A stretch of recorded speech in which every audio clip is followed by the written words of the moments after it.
Bueno, ahora sí podemos comenzar. Mm, Ahí creo que están viendo la pantalla. Bueno, darles la bienvenida a esta nueva edición de Erasmus Mundus Latam Talks.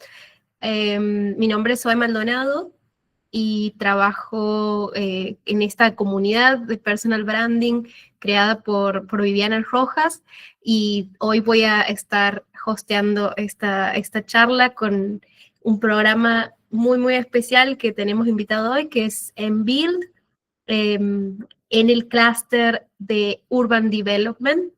Entonces, bueno, vamos a tener la posibilidad de profundizar y conocer bien en detalle la propuesta de este programa.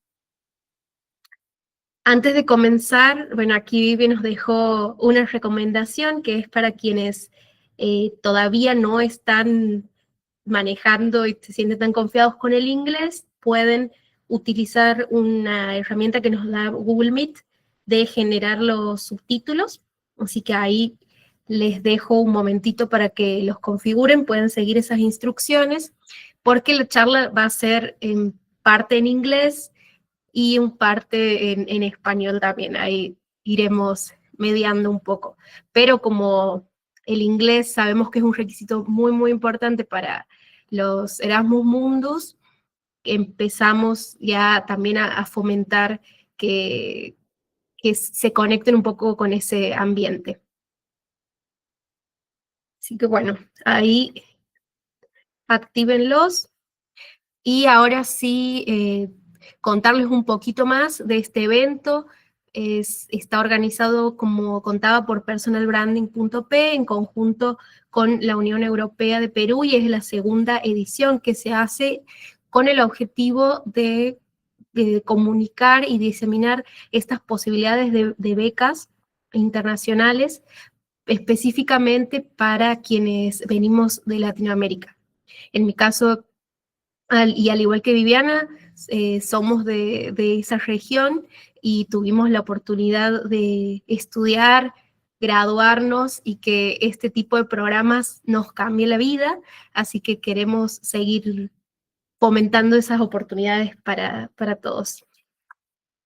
Y bueno, ¿y cómo es que llegamos a encontrarnos hoy en estas reuniones? Porque personal branding nace de una inquietud que tuvo Viviana, y una curiosidad y ganas también de comunicar su experiencia, y a partir de eso se fue generando una comunidad en redes sociales que fue creciendo y creciendo, y hoy, bueno, llega a 130.000 personas, y hay también participantes en esta comunidad de 60 países con quienes tratamos de intercambiar experiencias, tips, consejos, y bueno, y acompañar también lo que es la preparación para acceder a estas becas. Entonces, esta comunidad también, además de estar presente en distintos canales y redes sociales, también tiene el espíritu de conectar humanamente y en persona, así que también desarrollamos eventos on-site. Y bueno, como les decía, tratamos también de generar sistemas de acompañamiento para preparar y potenciar los perfiles de quienes quieren aplicar en un futuro próximo a estas becas. Y bueno, muchos de los estudiantes y participantes de estos programas que desarrollamos, bueno, nos brindan muy buenos testimonios, y siempre llegan mensajes con las buenas noticias de que han sido admitidos en los programas Erasmus Mundus. Y esto, bueno, está creciendo y ha ido escalando, y hoy sabemos que la inteligencia artificial es una herramienta más, y nosotras también queremos promoverla como una forma de apoyo para seguir potenciando y seguir integrándolo en el desarrollo profesional, ¿no? Entonces, a partir de eso es que se surgió un nuevo tool que estamos generando, que se llama Beca, y que, bueno, la idea es que todos la puedan también probar e incorporar. Y bueno, aquí contarles y transmitirles que justamente este tratamos de que estos eventos y estos hitos sean quizás para muchos este momento de descubrimiento y para ir hacia ese futuro que sueñan y hacia el futuro que los Erasmus Mundus también permiten construir. Y bueno, ya pasando más a lo concreto y a nuestra agenda, como les decía, tenemos aquí el programa En Build, y el día de hoy la propuesta es dedicarnos exclusivamente a que nos comenten en qué consiste, cuáles son sus características, que nos den algunos tips para aplicar, y por eso ellos van a tener 20 minutos para hacer esa presentación. Pero por supuesto queremos dar espacio para que ustedes pregunten y se saquen todas las dudas directamente con ellos, con los representantes coordinadores del programa. Así que bueno, luego abriremos ese momento para consultas y también quienes se animen pueden directamente preguntar a través de, o sea, con la cámara, con su micrófono, o bien ir dejando sus consultas en el chat. Así que bueno, eso por mi parte, y ahora sí le doy la bienvenida a Joao y a Juan, que van a estar contándonos más detalles del programa. Hola. ¿Puedo hablar en inglés, sí? Porque Sí. mi español es esto, no es más que esto. Okay, thanks. I'll move to English, and I'll move to English because it's easier for me, although I live in Portugal, which is next door to Spain. So we can speak broken Spanish, but we can do Portuñol, yeah, that's it. I know Portuñol. And so if you want to ask me any questions in Spanish, feel free, okay? It's just more comfortable for me, at least, to speak in English. I feel more fluent speaking in English, okay? So my name is João Postos Martins. I am a civil engineer. I am a professor at the University of Porto, and the University of Porto hosts MBuild. So MBuild is an Erasmus Mundus joint master degree in the field of construction. I will present it in a second. I have, of course, a PowerPoint presentation. And with me today is Juan. So Juan is a very recent graduate of ours from Mexico. I will show you in a second what we do, where our graduates come from, and as you will see, and that's relevant for this audience, a lot of our graduates and a lot of our current students come from Latin America. Okay, so many from Mexico, also Brazil, and a few others from other South American countries, as I'll show you in a second. Okay, so if I may, can I just share my screen? Yeah. Yes. So here we go. Is it? Yeah, there it is. Okay, so this is my presentation. MBuild, the full name is Master in Sustainable Design, Construction and Management of the Built Environment. And the partner universities here are from Portugal, Porto, that's us, we are the coordinators of this master.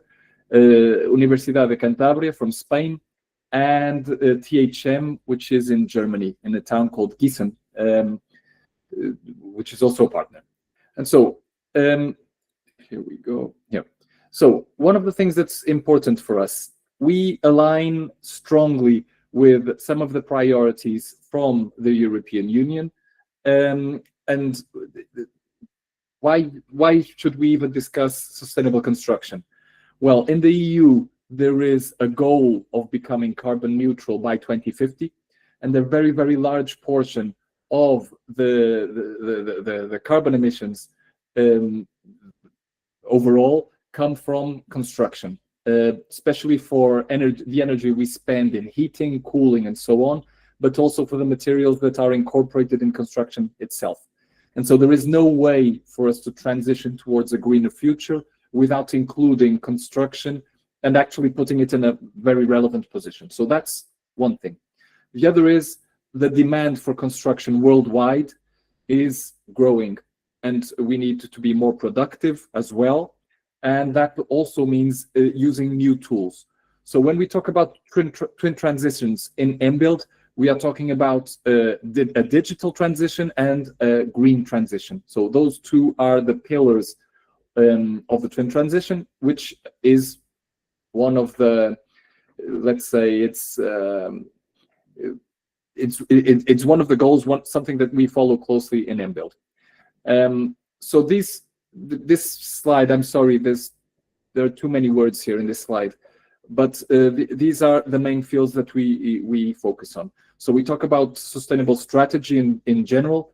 Inside construction, there is the first phase, which is design. So we discuss sustainable design. And in this field, we talk a lot about digital tools. Those of you, I don't know if most of you are engineers or architects or similar, but those of you who are either civil engineers or architects have probably worked with BIM programs. And so we talk about BIM both from the theoretical point of view and also from the practical point of view. So that's in our program. We talk about the construction process itself, and we talk about management processes. So those are the main 4 pillars of the course. mBuild is a new program. So this is only the 4th edition, currently started in September. This is the 4th edition of mBuild. So Juan graduated from the 2nd edition. So it's quite a new program, but it has old roots. So we are based on a previous master program called the Master Course in European Construction Engineering, which started way back in 1991. Okay, actually, as I'll show you in a second in the timeline, it even predates that slightly. So we have, at that time, the University of Porto joined with several other European universities. They created this program. This is the timeline so that you can see. So this started way back in 1989. It became an official master's in 1991. Okay, we had universities from Italy, the UK, from France, from Germany, Denmark, and so on. I started teaching in that master around 2007 or 2008, I believe. And that previous master finished in 2019. At that point, we decided to create a new partnership with the University of Cantabria and THM, and that is the partnership for mBuild that we have today. We still include several professors from the other universities in our program, and of course, we build on the experience that we gained during that process as well. So these are some of the pictures of the people who are responsible for the master. Myself as director, Professor Jorge Moreira da Costa was the former director, current co-director, and our colleagues from Cantabria, so Dani Castro, Elena Blanco, and Jorge Rodriguez, our colleagues from THM, so Joaquin Diaz, Christian Bayer, Julian Kummel, and Mike Newman, and then the staff that most of our students get to know very, very well, so Miguel and Muriel here at the bottom. Okay, and these are other professors from the University of Porto. So these are the main points of contact for people who join. In the background, we have lots of services that have been very helpful. Some of them, like these, are very relevant. So I point at the University of Porto to help make the stay in Porto and in Europe easier. I mean, it is, several of you have been Erasmus Mundus students. It is, I'm sure, a thrilling experience, but it has to be a challenge for people who travel thousands of kilometers from their home, from their friends and family. And so there are a lot of issues that we have to consider when moving, and these people help us out. That's very important.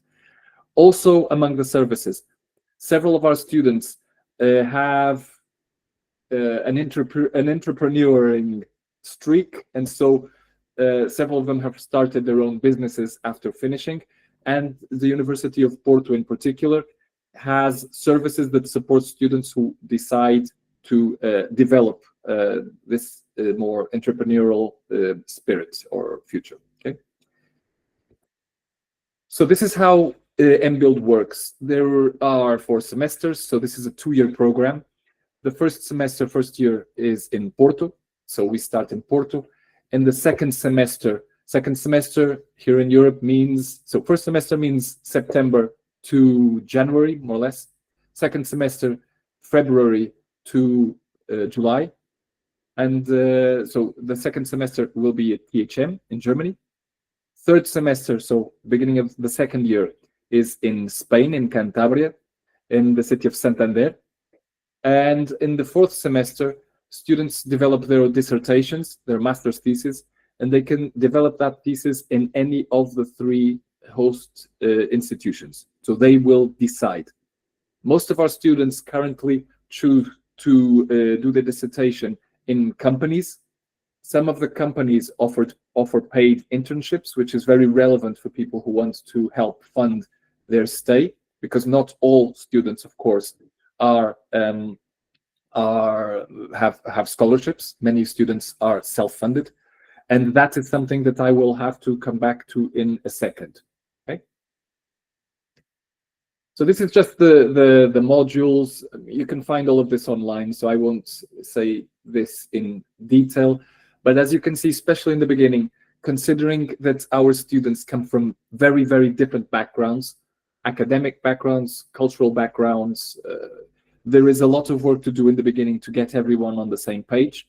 Some people have a lot of experience. Some of our students are close to my age, and then we have students who are just out of their bachelor's and who have joined. And so we have a wide variety of people joining in. But even people with a lot of experience, they often have to adjust to European terminology and so on. And so this first semester helps introduce some of that. We discuss a lot of the processes inside construction, okay, the management processes, design processes, and so on. And then we move on to the topics that are more related to sustainability and digital construction further out during the program. So these are the names of the modules. And we collaborate with many different companies and institutions in each of these countries. So in this list, this is just a partial list. There are more names than the ones on this list. This was the early list, let's say. Nowadays, this has multiplied by 2 or 3. And so these institutions and companies, they help us by providing case studies, by providing opportunities for field trips, and they participate in several of the lectures. And perhaps most relevant for most of our students, they provide opportunities for internships and development of dissertations in a company environment. Okay, so as I said, many of our students move on to company environments. Several of these institutions are actually academic based, like this 5D Institute in Germany, or Build Collab is quite academic, not 100%. So there are a mixture of company and academic partners in those institutions, but all of the others you see over here are industry partners from all countries. Okay, so that's a very, very quick presentation of the masters, and I imagine many of you are questioning. So your question is, how do I join? Okay, so I'll talk to you about the requirements, but first of all, let me just say something about the way the master program works. So when an Erasmus Mundus is attributed to a set of partners, there is a time frame in which that master's is funded. Okay, during that period, students who come in can apply for scholarship, and that, in our case, that covered the 4 first editions of MBuild. Okay, we are just beginning now the 4th.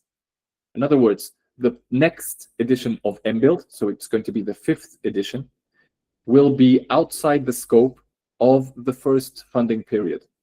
Okay, and this is very important for people who are considering applying to MBuild, because this means that we will not be able to consider EU scholarships for MBuild next year. So far, we've had other types of scholarships. So we've called them incentive scholarships this year. And so these are partial scholarships which cover tuition. Okay, the University of Porto is considering, and the other partners are considering reintroducing those this year. It's been a large success.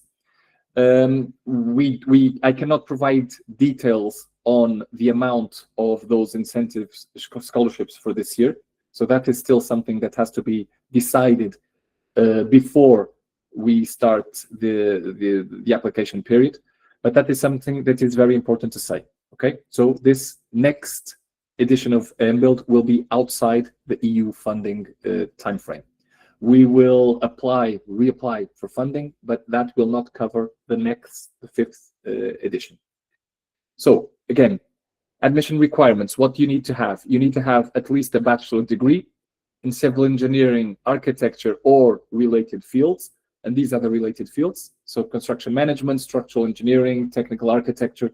There are several names that are related to these two main fields of civil engineering and architecture. The minimum duration is 6 semesters for one of these bachelors.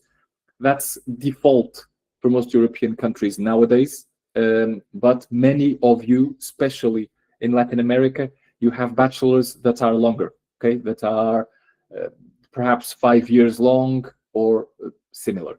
Okay, so that would be a bachelor. If you have a master's degree as well, of course, that will give you extra points when we consider your application. Also, you are expected to be proficient in English. Our classes are in English. Your colleagues will be from all over the world, and so English is the standard language. So even though within the master you will find people who will speak your language, as a group, English is your language, or is our language when we talk in MBuild. Okay, so these are the requirements, and you can find this information and the rest in our website, which is mbuild.eu, as you can see over there on the top. When we assess our candidates, and I'll show you in a second, we have quite a lot of candidates. We have to check their academic background. The academic background means grades, but it also means, and that's increasingly relevant, the institution that you have graduated from, or institutions, plural, if you have more than one degree. That is very relevant because we get candidates from, just about all countries in the world. I'll show you how many in a second, but sorting out this large volume of applications means that we have to consider not only grades, but also the reputation of the sending institution or the previous institutions the students are from.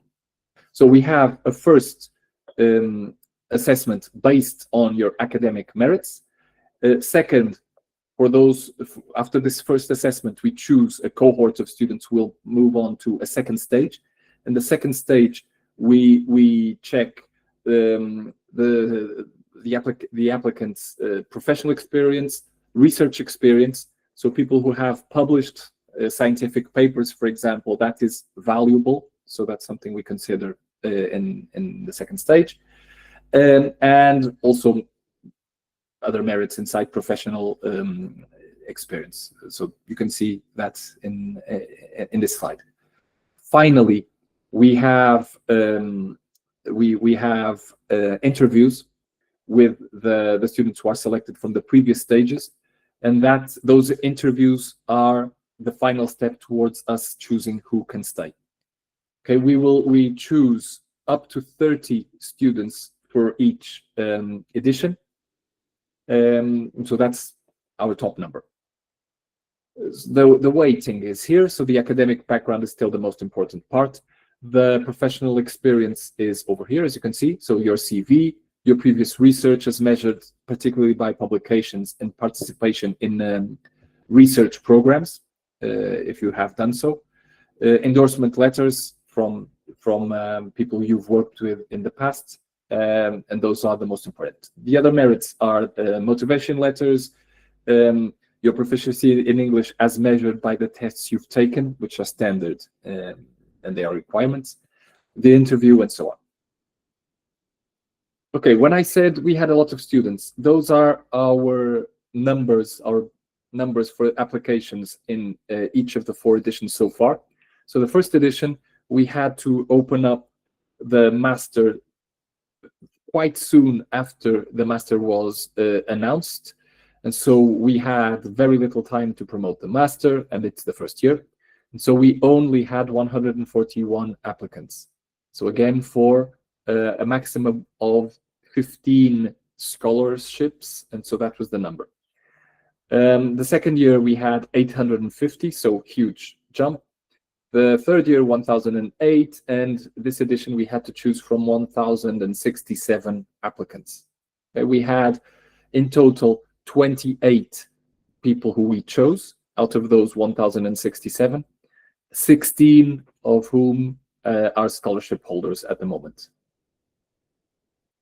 So we have this is just the map. So first edition, this is our the map of where the students came from. Yeah, so this was the first one. Then the second edition, we have the map's growing. This is the third edition. So as you can see from South America and Central America, we already have a lot of applications. And this year, this is the total so far. So Juan, who is our representative here today from Mexico, is one of many Mexican students who have become scholarship holders and self-funded students as well. That's actually the main country in MBuild for the 4 combined editions. We have currently 6 Mexican students in our 4th edition, so quite a lot. We always have Brazilian students come over, and this time we have someone also from Argentina. I can't remember which other the Latin American countries in this edition. I'm sorry, I can't imagine. Well, this is the total for the 4 years. So there you go. We're receiving quite a few students from Asian countries as well. So from India, Pakistan, Bangladesh. Also this year, quite a few from China. We've had lots of students from Kazakhstan in the past. And we've also had several students from Africa, in particular Uganda, from Egypt, and a few from the United States as well. So these are just pictures. As I said, this is the 4th edition that's beginning now. We have had 2 finished. So we have 2 graduation ceremonies. There were 2 classes. This is the first one that finished in 2024. Okay, so it began in 2022, right? And so these were them. So this was the smallest cohort we had. As I said, we had very little time to prepare this edition. This was the first edition. So the second edition finished in September, and Juan is somewhere over there in the middle, and so am I. I can't find myself over there, but I'm somewhere there. I'm behind someone. So that was in Gießen in September. And so the first year was in Porto. Second year, the graduation ceremony was in Germany. The third year will have their graduation ceremony in Spain. And the 4th edition, who have just started, will come back to Porto for their final, for their graduation ceremony. And so there's not a lot of other things I would like to present before having Juan say a few words. Let me just show you. So that I would love to see you here perhaps next year. So this is a picture of the city of Porto. This is from one of these touristy websites. I would love to host some of you at least in the city in 2026. And I am, of course, happy to answer any of the questions you might have. We've had, that's the website, mbbuild.eu, which redirects to the website that you can see the address over there at the top of the slide. My name is João, so João Poças Martins. I'm the director of the master, and that's my email. So any questions that you might have and that are unable to ask today, please feel free to contact me at any time there. Okay, just to finish off, some of these pictures from the first year at least. These are, I think, and probably Juan and Zoe and Viviana will probably be able to be better at explaining this than myself. But the Erasmus, the class becomes, I think, in almost a literal sense, they become very, very close. They become families. And so the fact that they are extremely diverse in the beginning, it's very interesting to find the differences in terms of culture that everyone has. But it's amazing how quickly people gravitate from their original, perhaps focus points of people who come from different, similar backgrounds, to very quickly to finding friends from anywhere in the world, from different religions, from different cultures, different languages, different professions, different ages. And so all of a sudden they are very, very close. And I've seen this in all of the cohorts. Juan's was very close. I think all of them are. And so all of these are from site visits. This is in Germany, from classes, from conferences. We send our students to conferences where they present, which is very important. I mean, don't forget, many of our students, well, in our case, half of them more or less end up becoming PhD students after finishing their master's degrees. And so we try and look out for them in that regard, try to improve their academic CV so that they are, they can try at least, or aspire to get PhD scholarships later on. And so many of our first year students are currently PhD students in Portugal, in Spain, in the UK, in Switzerland, in Iceland, one of them. And so we have students all over the place who are moving on. And that's why, one of the reasons why having people go to conferences and present articles in conferences is important for us.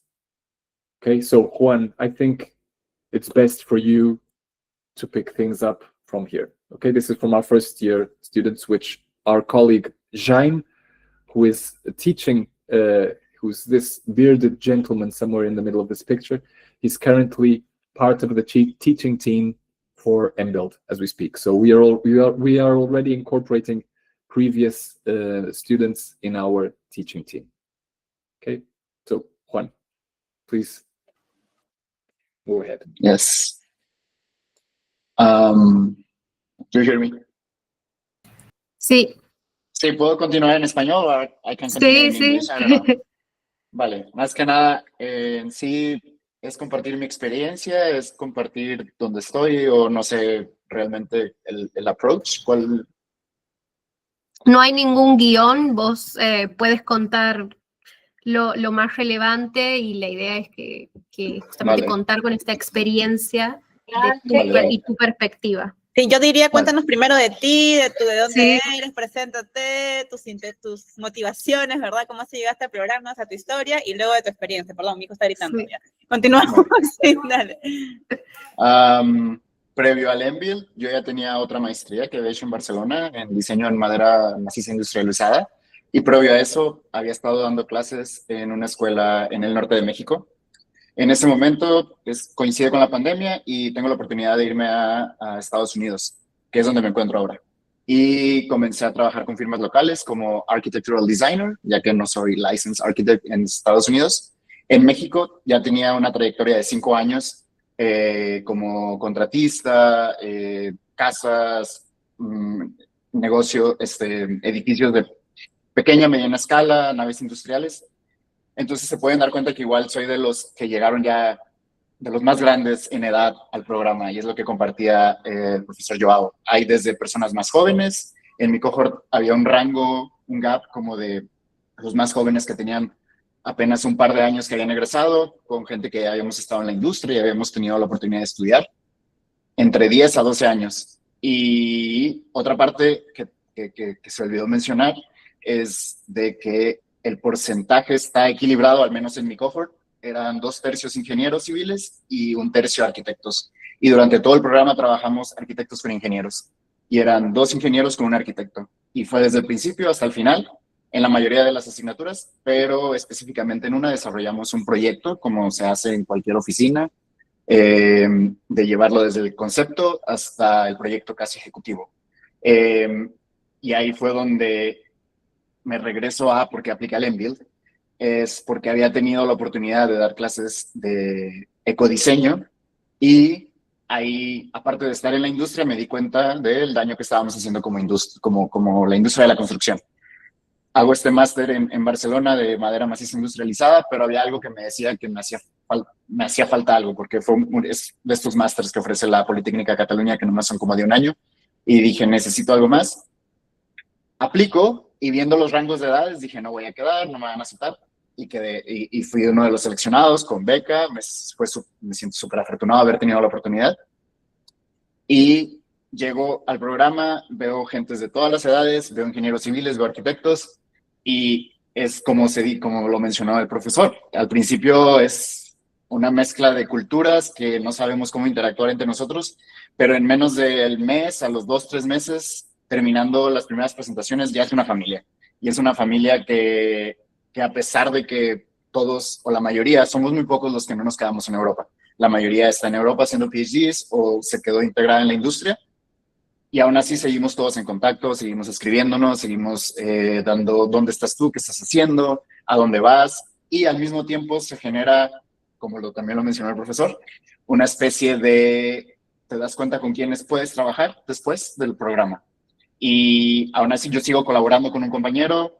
Por medio del programa también tuve la oportunidad de aprovechar. Yo regresé a hacer mi último semestre a Portugal, a pesar de que fue una investigación meramente académica. Estuve en contacto con la industria y regresé ahí porque estaba la oportunidad de imprimir con tierra, así como suena. Aunque suene un poco absurdo, en vez de imprimir con concreto, podemos imprimir casas con tierra. Las pocas instituciones de investigación que están haciendo esto en el mundo, puedo decirlo, es Italia, Estados Unidos, España y Portugal. Y la parte que lo está haciendo en Portugal está en un laboratorio de la Universidad de Porto. Y regresé ahí a trabajar y trabajé durante 6 meses en mi proyecto de tesis. Y durante estos 6 meses también, durante los programas que ofrece, aparte de la Universidad de Porto, hay programas que ofrece el país para las instituciones académicas. Pude ir a una semana de emprendimiento en MIT. Fue algo así que fue de mis highlights durante el programa. Y estuve una semana en MIT, conocí gente del resto de Portugal que también tienen la curiosidad de emprender. Y fue combinando mi experiencia previa. Ahora estoy de vuelta en Estados Unidos y aparte de que estoy aplicando ya diferentes oportunidades laborales donde puedo aplicar lo que sé de sustentabilidad, a la par comencé remotamente mi PhD con la Universidad de Porto para en un par de años, 3, volver de lleno y poder hacer mi parte práctica y al mismo tiempo, con todo lo que aprendí de emprendimiento durante el programa y la experiencia que tuve de estar expuesto en el ecosistema del MIT, también sigo desarrollando esa idea. Y en cuanto a la experiencia durante 4 semestres, es salir de tu zona de confort, hacer amigos que van a ser para toda la vida, una especie de familia, y conocerte a ti mismo, porque también vas a generar un montón de resiliencia durante esos 4 semestres. Vas a estar expuesto a retos, pero al final te das cuenta que vale 100% la pena. Ese sería mi aporte. Gracias, Juan. La verdad que es muy, muy interesante todo tu trayecto y seguro es una inspiración para muchos y muchas de las que están en la charla. Así que, bueno, espero que haya despertado también más curiosidad y más interés. Entonces, bueno, abrimos este espacio para preguntas, para dudas. También si surge algo más que quisieran agregar, Joao o Juan, no hay reglas para este momento. Sí, no, para mí, creo que no tengo nada a ayuntar ahora, pero si tenéis cuestiones a colocar, estoy disponible más tarde si queréis. Si queréis contestar ahora, preguntar ahora algo, puedo intentar responder en inglés o español. No, pero está muy bien el español. No, no está. Sí. A ver. ¿Pueden levantar la mano? Pueden levantar Sí. la mano si es que tienen preguntas y yo les recomiendo que aprovechen en preguntar todo lo que tengan dudas, aprovechen que tienen a Joao aquí, que es el director del programa, o sea, no saben la oportunidad que es eso para enterarse de todo, así que denle. Ok, hay una cuestión de Ruth. ¿Sí? ¿Sí? Sí. Ok, Ruth, te voy a contestar en inglés, ¿vale? Es más fácil para mí. Aún no completó el test de B2. Okay, so you don't have the B2 level. You don't have the tests yet. Okay, even if you don't, if the test is quite easy. Okay, one of those online tests, the TOEFL. I don't know if you pronounce it like that, but if you look up some of those online testing sites, those are perfectly acceptable. So you don't need to have a full course for that. And B2 is quite acceptable. So if you cannot complete a B2 level, honestly, it will be very challenging to manage in an international environment. Okay, so B2 is useful. You can do it in a few days online. Someone is asking if se puede postular siendo bachelor as a student, right? So if you're finishing your bachelor degree, yes, you can. Okay. It usually in the list, people who have already completed their degree are have a bonus. Okay, people who have finished degrees have a bonus when we are assessing it. In any case, it's possible to apply if you will have your bachelor complete by the beginning of the masters. So when you register in the masters officially, you must have your bachelor complete. Okay. Algunos programas ofrecen los contratos de profesionalización. Se aplican. Okay, I think I understand. I'm not sure, but so some of the programs. Okay, the program itself will not offer professional contracts, but many of the students, and Juan perhaps will be able to, although he didn't do that himself, several of his colleagues have had practical experience inside companies. In some cases, they were unpaid internships. In many cases, they were paid internships, okay? And nowadays, a lot of our students are even working remotely. So this year, there are several remote working opportunities. And so some of the students travel from one country to the other while remaining engaged with a company in Portugal or Spain. And so that is helpful, especially for self-funded students. So self-funded students, this is an important way for them to help fund their stay. I mean, staying in Europe is not cheap. We know that. For 2 years, living in 3 different countries, so it's not cheap. So it's an investment in your future. Many of our students end up living and working in Europe, but not all of them, as many move to either back to their home countries or they move on to other countries outside the EU, but most of them end up staying. So I understand that these practical internships that are paid are sought after, and we try and help our students whenever possible. The University of Porto and Spain, and I think THM as well, they have services that can help out students who look for practical experience. Okay. Can I take any tests? Ruth was asking. If you look up, Ruth, if you look at our website, you have a list of tests that are accepted. Actually, in I will share, Zoe, I think I can share my presentation later with everyone, can't I? Yes. Okay, so later on I'll send my presentation and Zoe can perhaps make it available. I'm not sure how you do it, but she'll make it available.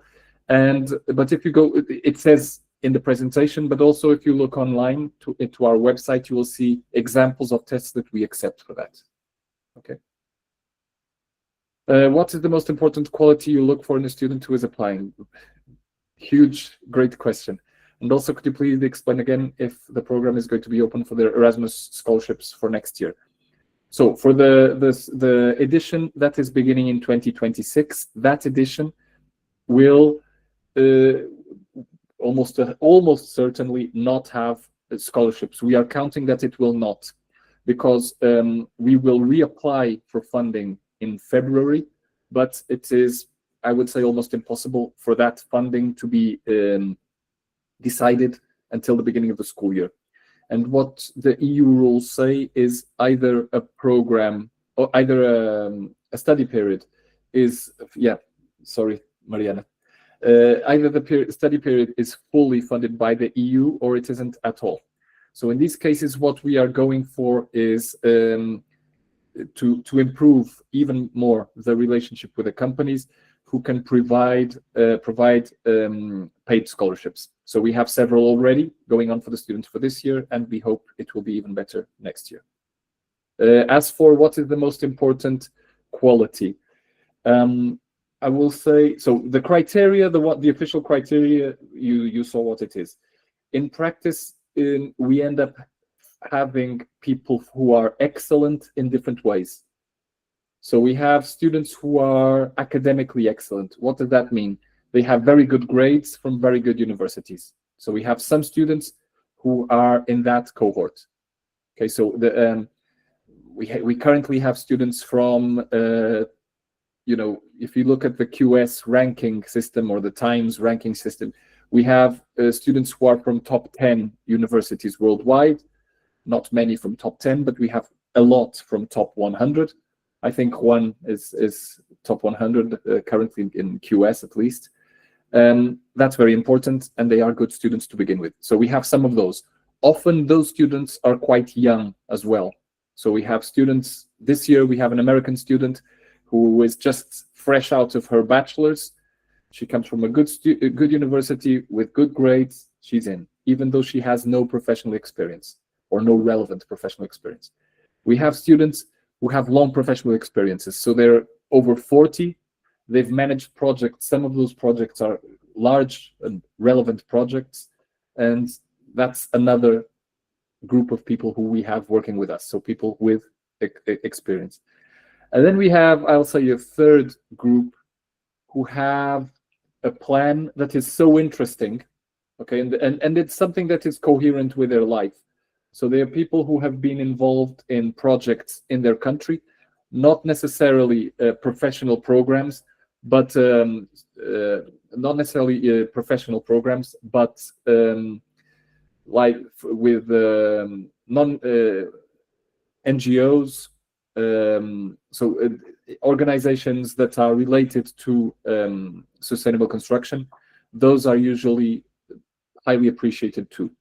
Okay, so those would be, I'm sorry, this is not very precise the way I'm answering, but the truth is we have several types of people who are excellent in their own ways. I mean, I consider, quite frankly, all of our students to be excellent, I'm glad to say, but they are not excellent in the same ways. Okay. And lastly, what do we see in the motivation letters? Motivation letters are often, this relates to what I just finished saying. So for some of the students who are clearly academically very strong and so on, as long as their academic profile is related to what we need in MBuild, the motivation letters are not so critical for those students, if I can say so this way. But when students are trying to show that they have a personal route, like the ones who have developed, this year we have, as an example, one of our students is from China. Back in her hometown, she developed a program as a volunteer. She was the developer of a program that was strongly related to sustainable construction for local populations. We had another student like that who did a similar program in Africa. So she was from Kenya. And in those cases, the motivation letters, they clearly support a personal profile that's related to the main fields of MBuild. In those cases, that's critical. Okay, if you're a strong researcher, if you have a strong academic background, then it's easier at least to provide a simple motivation letter that says, I'm interested, as you can see from the course that I've taken so far, or from the job I've had so far. So in those cases, motivation letters are more like, you know, a statement of past experience. I'm not sure if, Freddie, if I've answered? I hope so.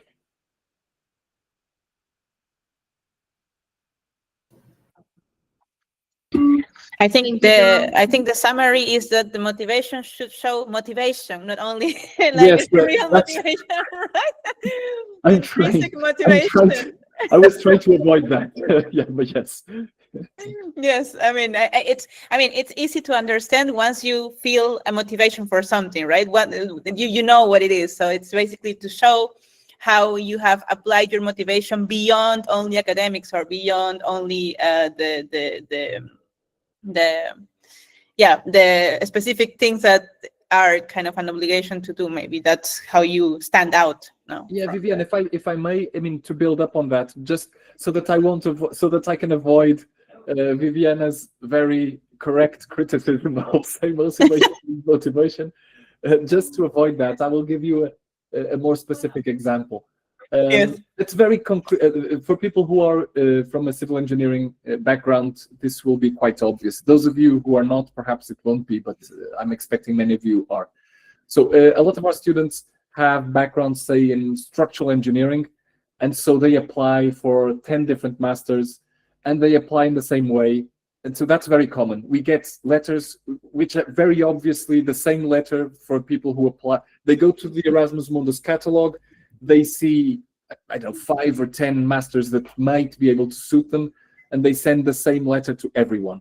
Usually in that case, they will stress the wrong kind of qualities. So we are not a structural engineering masters. We have people who have strong structural engineering backgrounds, but that's not the point of our masters. So if people show up using a motivation letter, or even worse, in an interview, if they're selected for another stage, and they go on and on and on about how relevant structural engineering is for them, without at least setting inside a sustainability background, then that's not what we're looking for. So we have rejected quite a few candidates that looked perfect on paper before we saw their motivation letter, and even worse, their interviews. So that can happen. Thank you very much, Joao, for the clarification and the preciseness of the tips that you're giving. Yeah, okay, thank you very much. Do we have any more questions? ¿Tenemos más preguntas? Ok, si no tenemos más preguntas, creo que podemos happily close this session. Podemos cerrar esta sesión. Mi Spanglish y mi portuñol están pero en su máxima expresión estos días. Bueno, nada, muchas gracias, Zoe, por la moderación. Muchas gracias, Joao y Juan, por el tiempo, por compartir todos estos insights del programa, que es un súper programa también, súper interesante. Y nada, de repente pueden dejar sus contactos de LinkedIn cuando tú ya has pasado tu email, me parece, o sea, has mostrado tu email, entonces eso está bien. Pero igual, que sepan que, bueno, si tienen alguna duda adicional, pueden escribirles al mail que ha compartido Joao y al mail del programa, ¿vale? Por el momento, bueno, eso es todo por hoy. Los invitamos pues a seguirnos en PersonalBranding.pe, que se vienen cositas bien interesantes. Hoy yo les adelanto algunas cosas. Y esta grabación va a estar subida en nuestro canal de YouTube. Ahora vamos a compartir el link. Les voy compartiendo el link de una vez para que ustedes puedan seguirnos y estén atentos a la grabación. Los vamos a subir en estos días. Ya están la mayoría de videos subidos. Igual vamos a crear una landing page chévere de esto. Pero bueno, por el momento ahí pueden encontrar las grabaciones, las encontrarán ahí, estén atentos. Y bueno, muchas gracias, Joao, Juan, por el tiempo, y los esperamos el próximo año. We wait for you next year as well to keep talking about MBL. I give you a hug. Ya, bye, bye. Ya con la confirmación de la nueva ronda de... Claro, por supuesto que sí. Buenísimo. Gracias, muchas gracias a todos. Chao. En Oporto. Gracias, Zoe. Buenas noches. Sí. Nos vemos en Porto. Porto es una ciudad de ensueño. Me encanta Porto. Ay, qué lindo. Chao. Invítennos a Porto. Bueno, vamos. Sí. Ya podemos empezar con los on-site también. Vamos a hacer, claro, podemos ir a hacer contenido en Porto. Ustedes me dicen y yo ahí estoy feliz comiendo, tomando vino al frente del canal y comiendo empanadas de bacalao. Me encanta. Sí. Ya, abrazos, chao. Nos vemos. Buenas noches. Chao, chao.